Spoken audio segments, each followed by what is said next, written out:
Hello guys, Radhe Radhe. Welcome back my YouTube channel Akshay Prem vlog. So guys, आप देख ही रहोगे, आज व्लॉग है ही नहीं, आज है आपको दिख ही रहा होगा कि आज लव स्टोरी एपिसोड 3 है गाइस।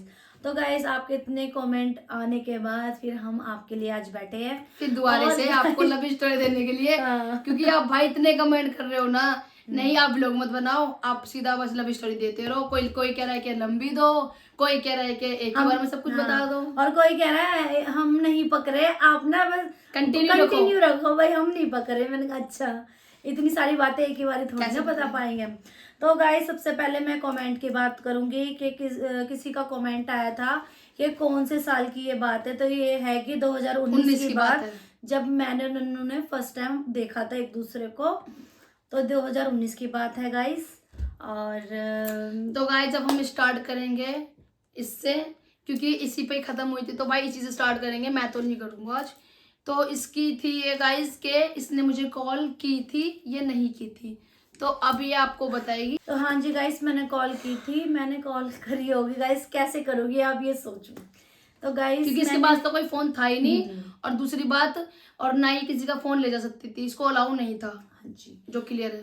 तो गाइस, मैंने कॉल ऐसे करी थी, मैंने शादी में ली थी ज्वेलरी, जो हमारे नियर बाई मार्केट थी, वहां पे इसने जो ज्वेलरी ली थी। तो गाइस, ज्वेलरी मेरे को वापसी देनी थी उनको, तो 2 दिन वैसे रेंट बढ़ रहा था ना। हाँ जी, वैसे ही निकल गए थे 2 दिन। तो फिर मैंने सोचा, मैंने कहा यार कोई जाने वाला है नहीं साथ। तो बड़ी हिम्मत करके गाइस, वो मेरी लाइफ का सबसे पहला दिन था जो मैं अकेली गई थी। वरना ये कभी 10 सालों से कभी अकेली गली से बाहर भी नहीं गई अपने अकेले। तो गाइस, ऐसा था, मेरे उस दिन बहुत बारिश हो रही थी, बहुत बारिश हो रही थी गाइस उस दिन। तो फिर मैंने सोचा, मैंने कहा यार चल ऐसा करती हूँ, बैटरी वाले रिक्शे चलते थे उस टाइम, तो मैंने कहा ऐसा नहीं चलते थे, नहीं चलते थे यार, नहीं सही कह रहे, नहीं चलते थे, पहिए वाले चलते थे। सही कह रहे, भूल जाती है भाई, छतरी बनी रहती, भूलने की बीमारी। अब चुप रहो, आपने ऐसे मत करो। तो गाइस, फिर मैंने सोचा, मैं चलो बारिश हो रही है, मैं रिक्शे में ही चली जाती हूँ। तो गाइस, मैं रिक्शे में बैठ गई। तो फिर मैंने बताया, मैंने कहा भैया ऐसे ऐसे मुझे मार्केट जाना है। फिर वो भैया ले गए आगे। तो थोड़ी सी दूर जाकर ना गाइस, मुझे पता नहीं क्या ही हुआ, एकदम से पता नहीं मुझे क्या ही हुआ इसको लेकर, कि मैंने कहा चल यार, इसको कॉल करनी तो बनती है। अब मैं बताऊंगा, चुप हो जा। तो गाइस, इसने मुझे कॉल की, किसके फोन से आप सोच भी नहीं सकते, रिक्शे वाले भैया के फोन से कॉल की। नंबर कहाँ से मिला तेरे को? आपने दिया तो था। अच्छा, मतलब लेटर रखा था क्या? शायद। अच्छा, इसको ये भी याद नहीं है। तो भाई, इसने मुझे रिक्शे वाले भैया से फोन कॉल की कि भाई हेलो, आप कहाँ हो? तो मैंने कहा कौन? मैंने बस तो बचा ली थी, मैंने जान के बोला कौन। उसने बोला मैं ऐसे ऐसे हूँ, और ना फटाफट यहाँ पर आ जाओ। मैं कहा कहाँ हो आप? कह रही मैं रिक्शे में हूँ, और ना जल्दी आ जाओ, हम आ जाएंगे। मतलब एक मार्केट का नाम लेके बोली कि हम आ जाएंगे, आ जाओ। मैंने तो ना दाएं देखा ना बाएं देखा। मैंने कहा तू रिक्शे में क्यों है? मैं स्कूटी पर आ रहा हूँ। कहीं नहीं, आप ऐसे आ जाओ जैसे हो, और मैं ना इस जगह पे खड़ी हूँ, फटाफट आ जाओ। तो मैं कहा ये तो मौका मैं कभी नहीं छोड़ सकता। मैंने तो मम्मी को बोला कि मम्मी 2 मिनट में आ रहा हूँ, और मैं जा रहा हूँ। मैं गया, और ये सामने, मतलब मेरे घर के ना सामने, बिल्कुल घर के सामने खड़ी, और मुझे पता भी नहीं इसका घर वहां पर है। मेरे घर के सामने खड़ी थी गाइस ये। वहां पर देखा, मैं ये तो मेरे घर के सामने ही खड़ी है, और जिसमें कि जो हमारे घर की वो है ना बालकोनी, वहां से ना दिख रही थी ये। बट मुझे नहीं पता कि मैंने देखा नहीं, जब मैं गया ना तो मेरे घर की ना बालकोनी दिख रही थी। कहाँ खड़ी? और मुझे पता भी नहीं सच में कि इनका घर है भाई। हाँ। सच में, क्योंकि मैंने जहाँ हम रहते थे ना, मैंने वहां के पूरे एरिया भी तो नहीं पता मुझे, वहां के कि कौन सा एरिया कहाँ है। तो ऐसे मुझे इसका घर भी नहीं पता था। फिर जैसे जैसे नन्नू आए, नन्नू कह रहे तो मेरे घर के आगे ही, और फिर इसको मैंने ये भी बोला कि यार तू जब तू आई तो मेरे घर पर ही आ जाती। हाँ, तो फिर नन्नू कह रहा तू आगे चल, फिर बैठूंगा भाई मैं। फिर थोड़ा सा आगे जाके फिर नन्नू मेरे साथ बैठे। फिर बैठे बैठे तो नन्नू मेरे से बातें करेगी, तेरी कैसे हिम्मत होगी मैं मुझे कॉल करने की? तू तो उस दिन बड़ा बोल रही थी कि मैं तेरे से फ्रेंडशिप करूंगी। नन्नू ने इस तरीके से मेरे से बातें करी। तो फिर मैंने कहा कोई नहीं, मैंने कर ली। मैंने कहा जरूर थोड़ी ना फ्रेंडशिप के लिए करते, फ्रेंड के उससे सोच लो कि मैंने फ्रेंड उससे करी है कॉल आपको। कह रहा चल कुछ भी करी, तुमने करी तो सही कॉल। फिर मैंने कहा अच्छा। फिर हम चले गए गाइस। तो गाइस, फिर ऐसे ना बातें करते करते फिर मार्केट आ गई थी, पास में थी मार्केट। तो गाइस, जैसे मैं शॉप में गई ज्वेलरी देने के लिए, तो मैं दे के फिर मैं बाहर आई, तो इन्होंने ना पता क्या करा, मैं अपने हाथ पे ना ऐसे नाम लिखवा लिया मेरा, प्रियंका।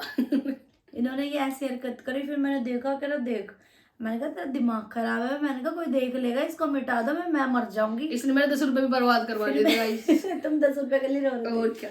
तो गाइस फिर मैंने इसका ना हटवा दिया। मैंने कहा भाई ऐसी कोई गलती मत करो, और मैंने कहा तुम हटा दो। फिर मैंने इसकी साफ करा दी वो।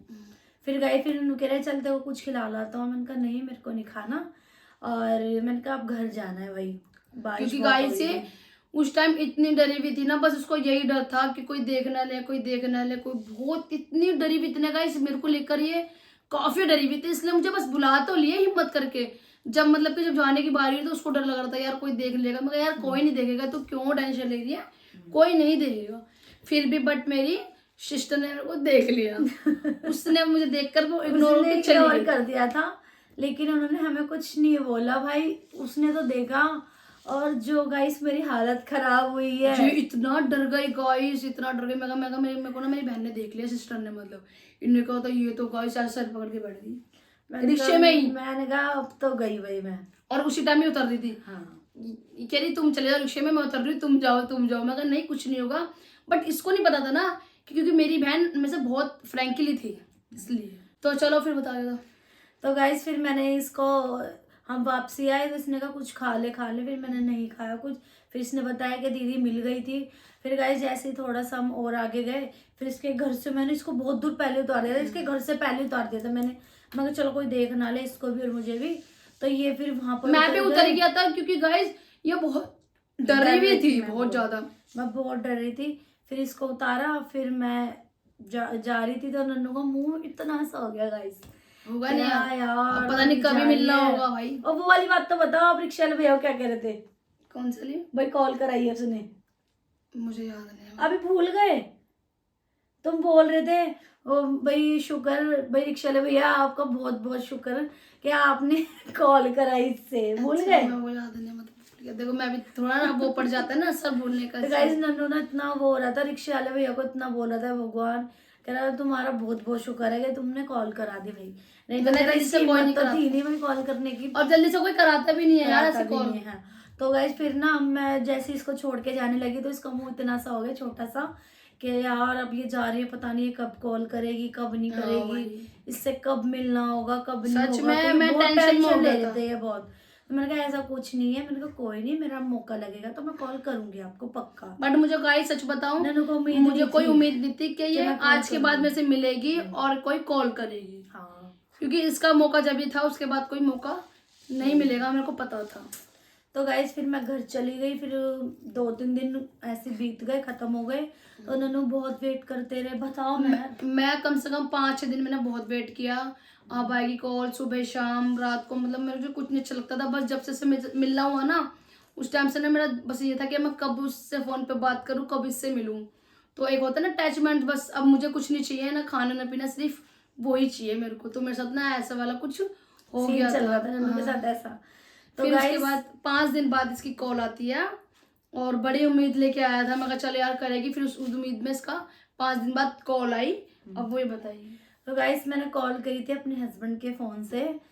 तो गाइस मेरे को पहले तो बहुत डर हस्बैंड के फोन से कॉल की थी इसे कहते हैं प्यार गाइस। तो उस टाइम भी मतलब ऐसा नहीं सीन चल रहा था भाई, बस उस टाइम में नॉर्मल ही था। नॉर्मल था। मैं आपको ये वाली बात भी क्लियर कर दूं, सिर्फ और सिर्फ मेरे को ऐसा था इसके साथ कि मेरे को कोई समझ रहा है।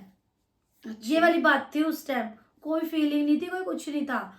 उस टाइम ये था कि मुझे कोई समझ रहेगा जिसकी मेरे को तलाश है। अच्छा। जैसे कि मेरे को, मैंने आपसे सबसे पहले पार्ट में बताया था कि मेरे हस्बैंड से मुझे कोई उम्मीद नहीं थी, मतलब जो मैं चाहती थी वो कभी होता ही नहीं था।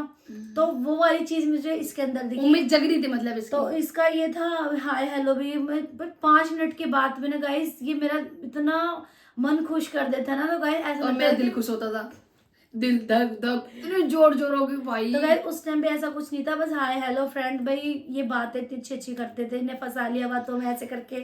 तो ज्यादा हो तो गाइस 5 दिन बाद इसने कॉल की, और हस्बैंड के फोन से फोन करने के बाद इसने मेरे से 5-7 मिनट बस कॉल की और फिर फोन काट दिया। ऐसे 3-4 दिन इसने मुझसे रेगुलर कंटिन्यू फोन करती 3 थी। दिन कॉल करी थी इसको रेगुलर मैंने। एक बार करी थी अपने हस्बैंड के, और एक की थी अपने ससुर के फोन से, है ना? हाँ की थी सही कह रहे और हैं, तीसरा ही उसी के फोन से की होगी तीनों को। तो और फिर गाइस फिर उसके बाद फिर मैंने कॉल नहीं करी, फिर ना भाई time फिर तो period लंबा बहुत हो लंबा गया। हो गया। फिर गाइस इसने क्या चतुराई चलाई वो तो यही बताएंगे। क्योंकि गाइस मुझे ना इसकी टेंशन लग रही थी यार, क्योंकि 15-20 दिन हो चुके थे इसकी कोई कॉल नहीं आई। मुझे लगा था डर, क्योंकि मुझे और थी भाई बेचैनी बहुत ज़्यादा कि यार इसकी कॉल नहीं आई तो अब कैसा होगा, मैं कैसे इससे मैसेज तक पहुँचाऊँगा इसके पास। तो मुझे एक आइडिया है, मैंने क्या करा, मैं गया इसके घर की साइड, मतलब इसके घर के पास गया स्कूटी पे। मैं कहा चल यार, जब फोन करना मतलब बात करना नसीब नहीं होगा तो देखना तो नसीब होगा कम से कम, क्योंकि उस टाइम तो मेरे लिए ये भगवान थे। भाई मैं इसके घर पर रोज चक्कर काटता रहा, मुझे ये नहीं दिखती थी। बाय चांस दिख भी जाती थी तो हमेशा घूंघट में रहती थी, जब देखो घूंघट में, क्योंकि जब से सबसे ज्यादा मेरे को ये घूंघट में ही दिखती थी अधिकतर। तो मैंने फिर ऐसे ही मैं मतलब गया 10-15 दिन में रेगुलर चाहता रहा, मुझे ये नहीं दिखी, बहुत कम दिखना हुई। फिर मेरा टेंशन होती थी यार अब कैसे होगा, मुझे लग रहा है कि इसने मुझे इग्नोर कर दिया, या फिर सब क्यों उसने मुझे क्यों बुलाया था उस टाइम, क्यों इसने मेरा नंबर लिया। हाँ, और भाई फिर मेरे को इतना पास बुला के फिर कॉल वाल कुछ भी नहीं कर रही। मैं कहा मुझे लगा फिर शायद इसने छोड़ दिया हो या फिर अपनी फैमिली में मस्त है।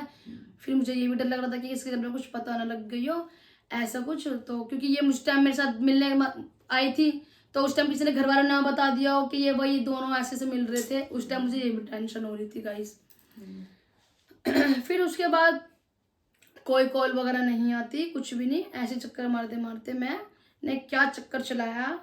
मैंने क्या करा, जो उसकी नंद थी ना, उस नंद से मैंने जैसे तैसे करके नंबर निकाल के और मैंने व्हाट्सएप पर हाय हेलो करके उनको ना अपना फ्रेंड बना लिया। फिर काफी दिन तो इन्होंने ना मैसेजों में बात की, हाँ हाय हेलो दीदी कैसे हो कैसे नहीं, मैंने ऐसे इनको बातों में मतलब दीदी को मैंने कर लिया। फिर दीदी ने बोला आजा मेरे घर आ जाओ ऐसे वैसे। मैं कहा नहीं दीदी कोई बात नहीं, थोड़ा बंदे को करना तो पड़ता ही है, इम्प्रेस तो दिखाना पड़ता ही है। फिर ऐसे ही करते ही मैंने सब करता रहा बात। फिर दीदी ने कहा भाई मेरे घर पर आ जाओ और ना मुझे स्कूटी वगैरह सिखा दे।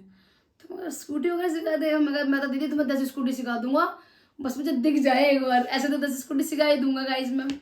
फिर मैं इसके घर पर गया, इसने मुझे नहीं देखा, इसने सिर्फ मेरी आवाज़ सुनी, वो भी ये थी किचन में घूंघट में। इसको ये नहीं पता कि मैं आ रखा हूँ। मैं गया, फिर दीदी वगैरह को मैंने गाइस सिखाई थी। उसके बाद फिर दीदी ने ऐसे मतलब रोज डेली आना जाना रहता था, मुझे दिखती थी, बट इसकी इतनी कोशिश नहीं थी कि मेरे से ये हाय हेलो कर ले। और गाइस जिस दिन नन्नू आए ना भाई, उस दिन तो मेरी हालत खराब हो गई। मैंने कहा ये यहाँ तक भी कैसे आ गए। मैं सच में अपना सर पकड़ के बैठ गई। मैंने कहा ये पागल है क्या। जब प्यार किया तो इतनी टेंशन। और भाई ये बंदा मेरे को देखे, मैं इसको देखूं ना, ये तो जानती नहीं कि तू कौन है भाई, मैं कौन हूँ। बिल्कुल भाई मैं इसको देखूं ना, ये मतलब वहां से भी इतनी दूर से ही मुझे देख रहा रोड पे से, और मैं ऐसे मैं निगाह तो उस पे थी कब बाहर निकलो और मैं घर के बिल्कुल बाहर थड़े पे, हम सारे फैमिली वाले बैठे थे, मैं यहाँ बैठी, मैंने रोड पे नहीं देखा गाइस। फिर गाइस उसके बाद ऐसी बात मतलब स्कूटी घर पे मैं छोड़ के मतलब कि सिखा विका के फिर 2-3 दिन के घर पे आता रहा। तो फिर इनकी नंद ने ही बोला मुझको कि बोला भाई जन्मदिन है आप आओगे। तो मेरे तो मन में लड्डू फूट गए, 2 लड्डू फूट गए। मैं कहा अच्छा अब हो जाती है बहुत ज्यादा लव स्टोरी बड़ी, तो अब हम यही एंड करेंगे। जो मेरे मन में लड्डू फूट रहे थे ना बर्थडे के, तो अब आप ये खुद ही बताओगे कि मैं गया हूँ जन्मदिन पे ये नहीं, क्योंकि इसी में ही मजा आने वाला है, इसलिए आने वाला है गाइस। क्योंकि ये लव स्टोरी जो ऐसी है ना, जब तक आप कमेंट नहीं करते ना तो हमें समझ नहीं आता भाई। जब आप कमेंट करते हो ना इतना मजा आता है लोगों को। कोई कहता है कि नहीं किए होंगे, कोई कहता है हाँ की होगी। तो अब ये आप यही बताओगे, यही एंड करेंगे कि मैं इनके बर्थडे पर गए थे या नहीं गए थे। और गाइस हमारी लव स्टोरी पसंद आए तो लाइक कमेंट शेयर, चैनल को सब्सक्राइब करना, अपना बहुत सारा प्यार देना। Bye bye, good night, take care.